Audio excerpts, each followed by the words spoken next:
جو کتاب قرآن پاک کی شکل میں آپ کے واسطے سے ہم تک پہنچی ہے، الحمدللہ اپنی قرآن پاک کی زندگی جو سابقہ ہے، اس سابقہ زندگی میں اس قرآن پاک پر جتنی محنت آج ہو رہی ہے اس سے پہلے کبھی نہیں۔ بے شک پوری دنیا کے اندر اللہ تبارک و تعالیٰ کا بے حد شکر ہے کہ دنیا کے ہر ملک کے اندر قرآن پاک پر جس محنت کا لوگ جذبہ پیش کر رہے ہیں وہ اس سے پہلے دنیا نے نہ کبھی دیکھا ہے، نہ تاریخ نے کبھی بیان کیا ہے۔ خاص طور سے جس ملک میں ہم لوگ رہتے ہیں،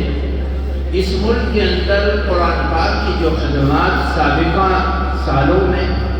اور آج اور انشاءاللہ آئندہ بھی جو محنت ہو رہی ہے وہ اسلامی بڑے بڑے ملکوں کے اندر نہیں ہو پا رہی ہے۔ امت کو اس ملک کے اندر ان مدارس دینیہ کی طرف سے، ان کی محنت سے، ان مکاتب کی محنت سے، مساجد کی محنت سے، قاری صاحب جیسے نہ جانے کتنے علماء، کتنے قرآ اس ملک کے کونے کونے پر قرآن پاک کی خدمت میں لگے ہوئے ہیں۔ میں ابھی چند مہینے پہلے لداخ سے اوپر ایک پہاڑی پر گیا تو وہاں ایک عالم مجھے ملے اور انہوں نے قرآن پاک کی خدمت کے سلسلے میں ایک تحریراً کوئی کام کر رکھا ہے۔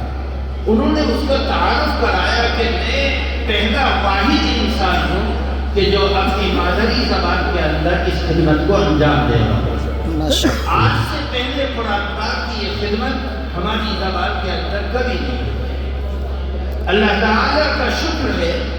کہ ہندوستان کے اندر ہر طبقے میں، ہر لائن سے ایسے ایسے علاقے جہاں تصور نہیں کیا جا سکتا، اللہ تعالیٰ کا شکر ہے قرآن پاک کی خدمت کرنے والے، قرآن پاک سکھانے والے، قرآن پاک پڑھانے والے آج سینکڑوں کی تعداد میں موجود ہیں۔ نبی کریم صلی اللہ علیہ وسلم نے ارشاد فرمایا تھا خیرکم من تعلم القرآن وعلمہ۔ حالانکہ صحابہ کی جماعت آپ کے سامنے تھی، ایک بہت بڑی تعداد ایسی تھی جس نے بدر کے اندر شرکت کی، احد میں شرکت کی، آپ کے ہجرت کے سفر میں آپ کے ساتھ رہے اور بڑی محنت کی، لیکن ان سب کے درمیان میں آپ آئے نامدار سرکار دو عالم جناب محمد رسول اللہ صلی اللہ علیہ وسلم اس جماعت کو کہہ رہے ہیں کہ تم میں سب سے بہترین وہ شخص ہے جو قرآن پاک کو سیکھے اور سکھائے۔ صحابہ نے ہجرت بعد میں کی، اللہ کے نبی صلی اللہ علیہ وسلم نے معلم قرآن بنا کر حضرت مصعب بن عمیر کو مدینے کے اندر بھیجا کہ جاؤ قرآن پاک سکھاؤ۔ یہ قرآن پاک کی طاقت ہے۔ اس دنیا کے اندر مذہب اسلام اللہ کے نبی صلی اللہ علیہ وسلم کی تعلیمات کے زندہ رہنے کا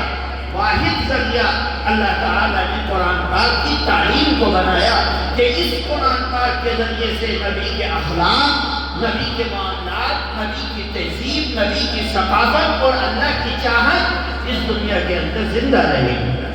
اور اس پر ہمارے پاس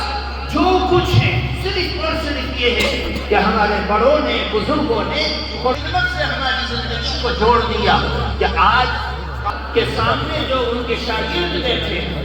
جو طلبہ بیٹھے ہیں، ان کو بھی قرآن پاک سکھلا رہے ہیں اور آن لائن کے ذریعے سے نہ جانے کہاں کہاں تک جس کا انسان تصور نہیں کر سکتا، اس قرآن پاک کی آواز دنیا کے کونے کونے تک پہنچ رہی ہے۔ یہ اللہ تعالیٰ نے اس قرآن کی آواز کو یہ برکت دی۔